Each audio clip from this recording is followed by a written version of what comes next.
こんにちは、いくこです。今回で多分5回目だと思うんですが、日記のお宅に来ました。で、今回はこちらを読みたいと思います。いつもですね、1回は見てくるんですね。で、なので、それから読みます。では、始めます。Okay, so chapter... I always forget my... Good job you remembered to bring them down.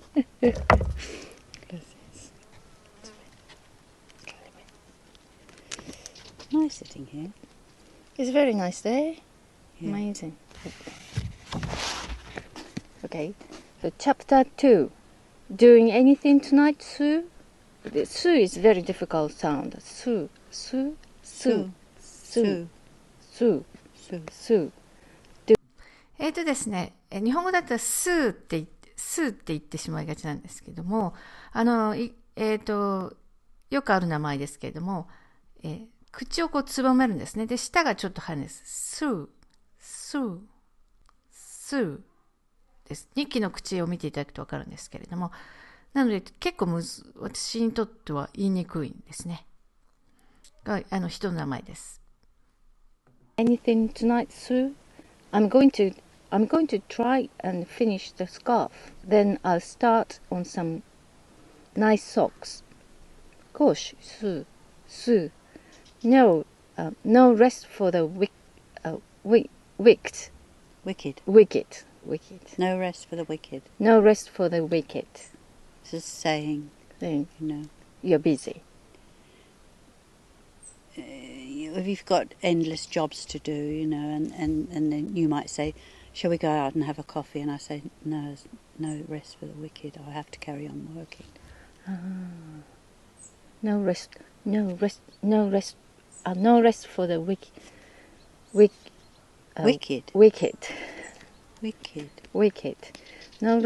wicked. That's it. Tell me about it. How about you, Becky? How about you, Becky? Tell me about it. Tell me about it. That's another saying. Another saying. It's not a tell me. Yes.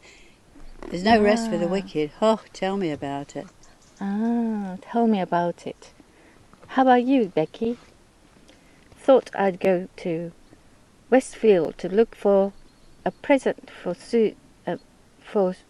is that Sean or S-E-N? Sean. Yes. It's his birthday next week. He likes aftershave. I want to get him the new Gucci one.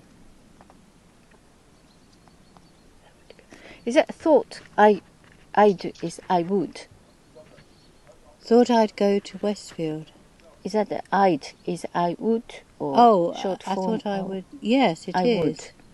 Yes. Okay, I thought I'd go to Westfield. Okay. Oh, very nice, Becky. I love a trip to Westfield. That Waitrose is marvelous. It's massive, isn't it? There was a slight pause. Becky said, how about you, Nina? Got any plans? Got any plans? I pushed aside the pile of invoices I was working on and sat up straight. Oh, not really. The usual. Right. Becky gave me a friendly smile. I'm starting to miss Downton Abbey. Downton Abbey, is it? Downton Abbey. Aren't you? Program on television. I'm starting to miss Downton Abbey, aren't you? I can't wait for the second series. It was good, wasn't it? Sue swiveled to her chair around. Swiveled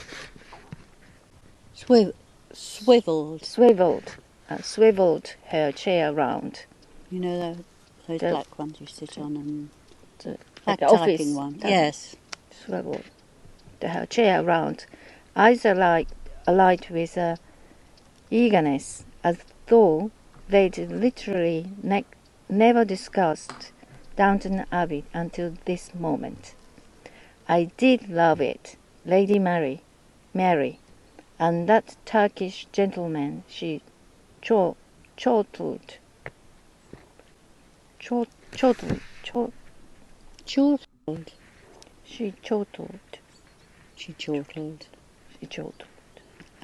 It's sort of to do with the man.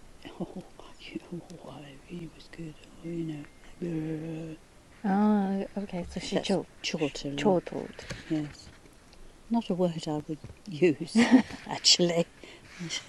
Only in the book. Yes. Sue, you are naughty, said Sue. You are naughty, said Becky. How about you, Nina?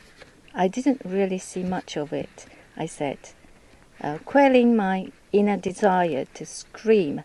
If you two start talking about Downton Abbey again, I will actually condemn myself to death by 1,000 paper cuts using only these invoices.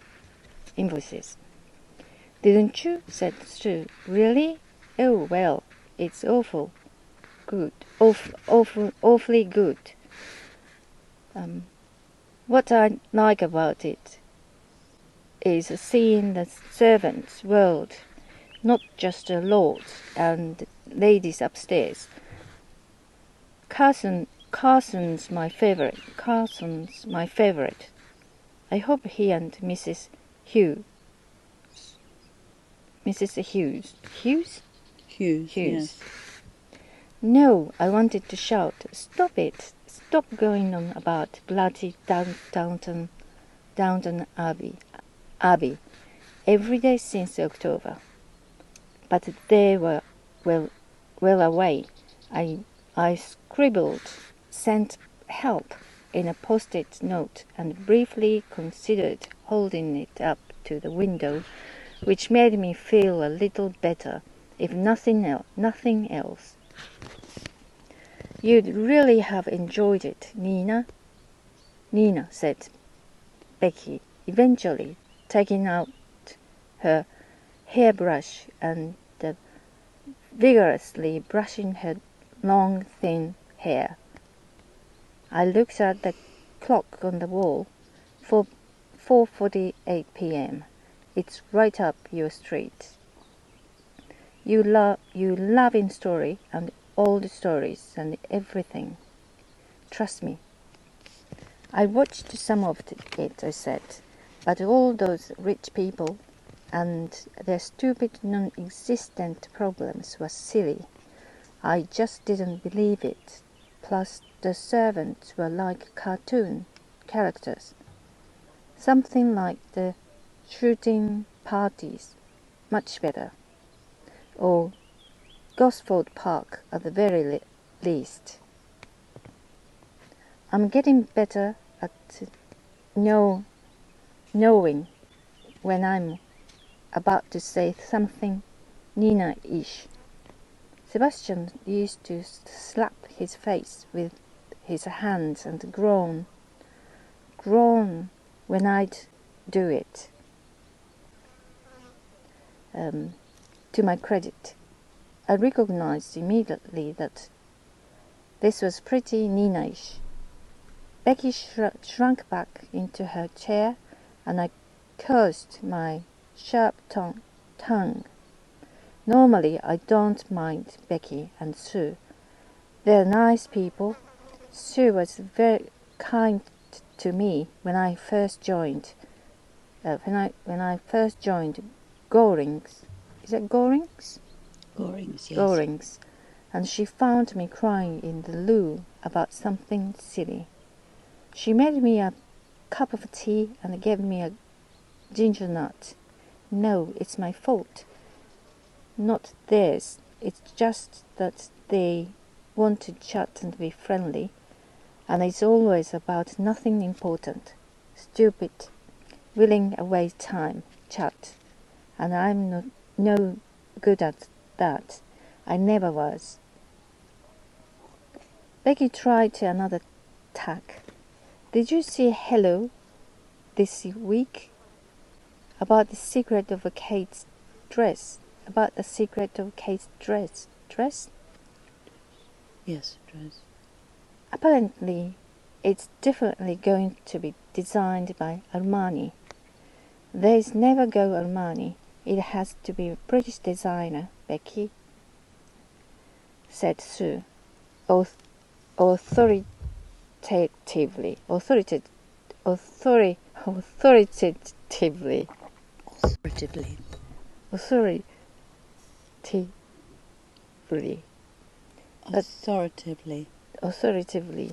There you go.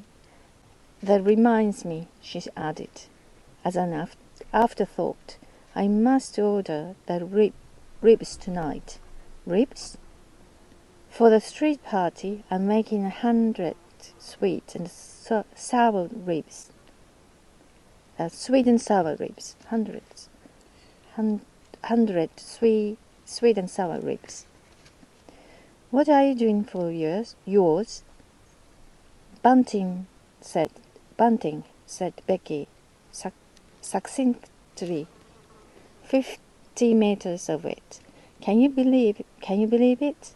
What am I like? What about you, Nina? I took a deep breath. Come on, Nina. We are not having a street party, but I'm going to watch it. My stepfather's making coronation chicken, and he's calling it royal wedding chicken instead. Sue and Becky smiled happily, and we chatted for a while.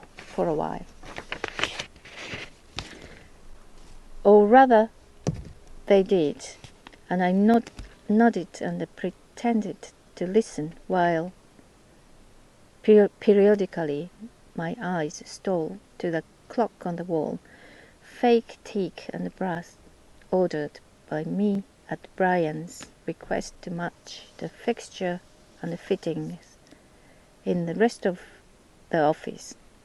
4:53 p.m. 4:55 p.m. For the 100th time since lunch, I wondered with a thrill of fear and panic about the woman in the red tights. Was she still at the library? Would she be there tomorrow when I went back? Would she be there tomorrow when I went back at the same place? Was she mad? Was I? She had to be mad. I've seen the newspaper reports of his death. I wished I'd say that instead. Ask my mother, left with no money and a 6-month-old baby. He's dead, trust me. Sue had a segued from the situation. Segued. She had I've never seen that word. no? No, never. Segued. Sue had segued from the situation. Well, that's one to look up.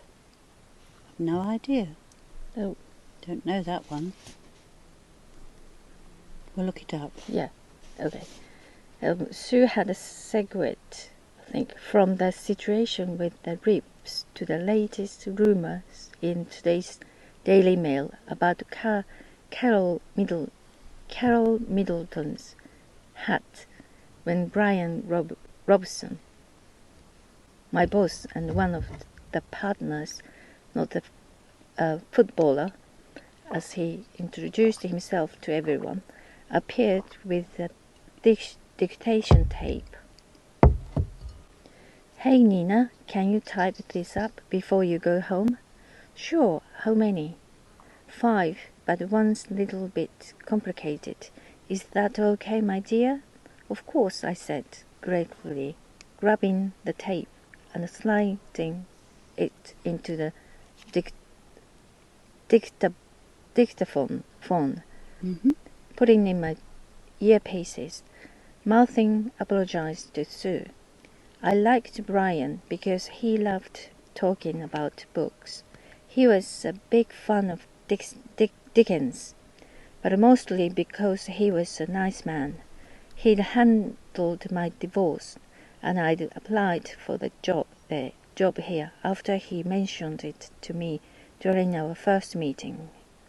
6 months after, I joined Goring's and realized it was a terrible mistake, but that I couldn't leave without somewhere to go, and I had nowhere to go, no job prospects at all, nothing except an abandoned PhD.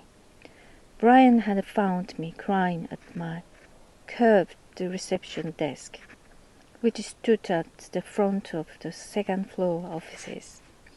I think this was around the time Sue found me crying in the loo.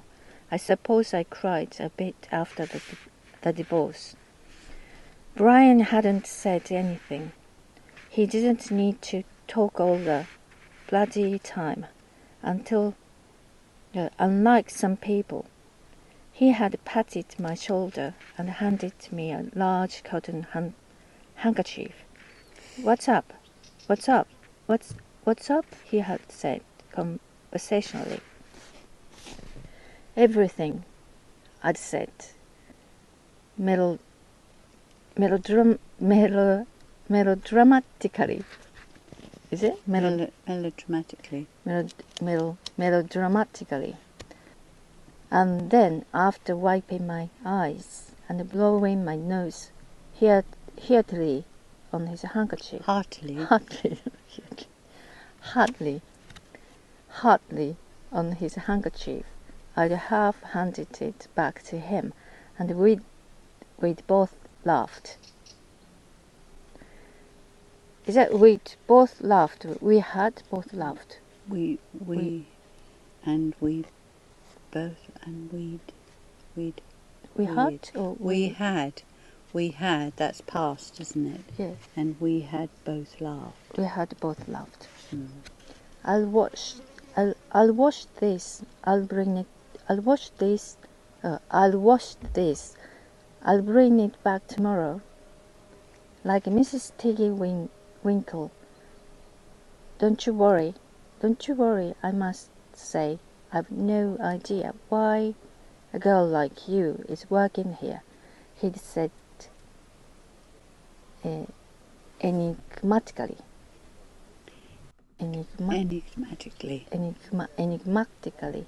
patting my shoulder again. But I'm very glad anyway.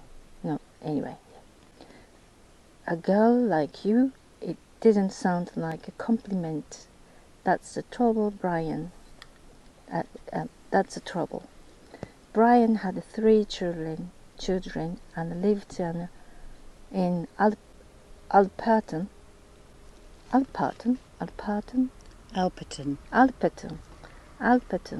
and was a cricket umpire at the Ealing Cricket Club in the weekends. Sue lived in Ealing, next to the Chinese school, helped out at her family restaurant, specializing in Yunnan cuisine in Ealing Common in the evenings, and as a grandmother was 5, all of whom lived nearby. Even Becky, who was only a year older than me, was married and pregnant, and had just moved to Acton from Hanwell. Acton, is it? Yes. Acton from Hanwell, where she'd grown up. They each loved their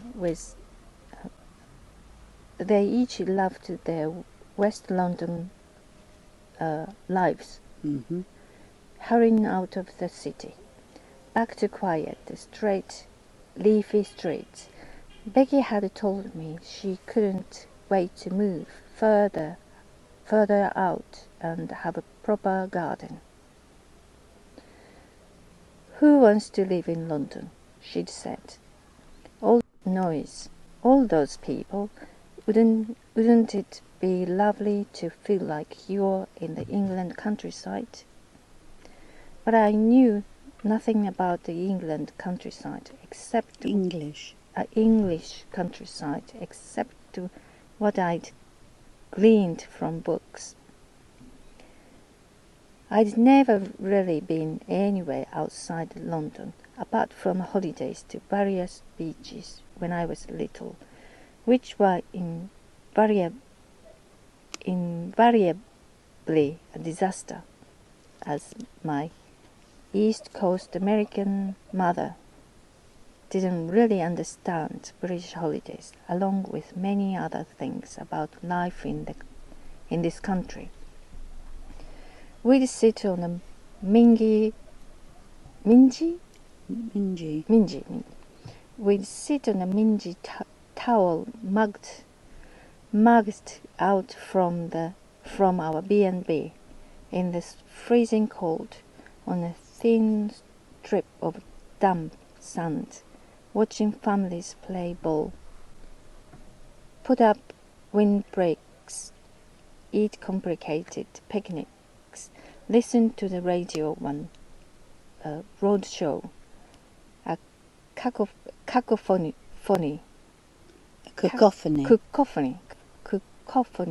of noise and fun all around, and then us huddled together like shipwreck survivors.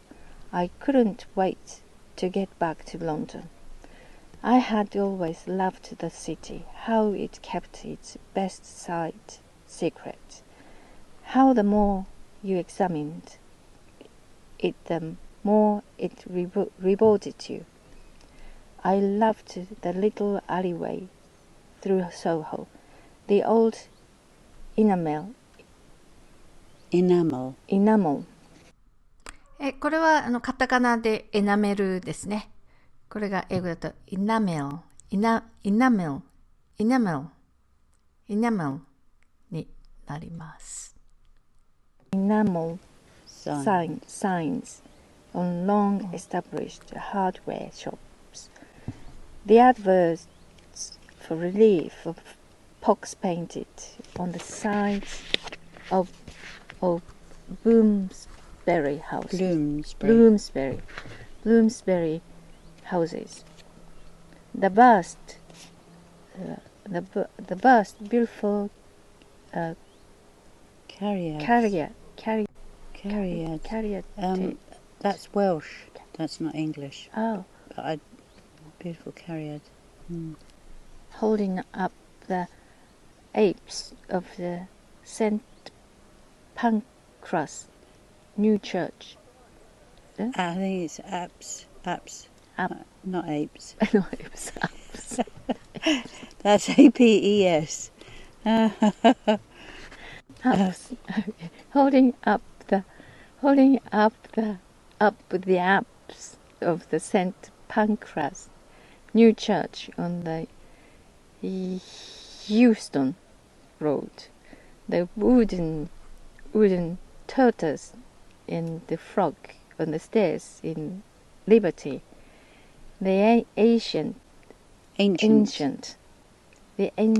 Westbourne River flowing in a boxed-in man-made tunnel over Sloane Square tube platform. The secret lanes and the town houses rippling out of Clerkenwell Green like ribbons from a maple, the chunks missing from the Victoria and Albert Museum, bombed during the war. I felt safe here, amidst the drama and bustle and excitement of life. In a city this big, you are not the important. Your problems minuscule London reminds minuscule. minuscule. Small. Minuscule. You're small. Your problem is a minuscule skill. London reminds you. London reminds you of that day. Daily of that. London day. reminds you of that daily. London reminds. London reminds you of that daily. So every day it reminds. It reminds them. パート1になります。ですね、名前とかですね、町の名前とかいろいろ、出てくるのって、そういう読み方っていうのがなかなか難しいですね。知らない土地ですのでわからないですね。英語はですね、綴りの通りに読む言語ではないので、いろんな読み方があるので、難しい。そういう意味で、目ではわかるけれども、いざ読むとなるとなかなかわからない発音が出てきます。はい。ということで、では次パート2になります。最後までご視聴ありがとうございます。See you in the part 2. Bye.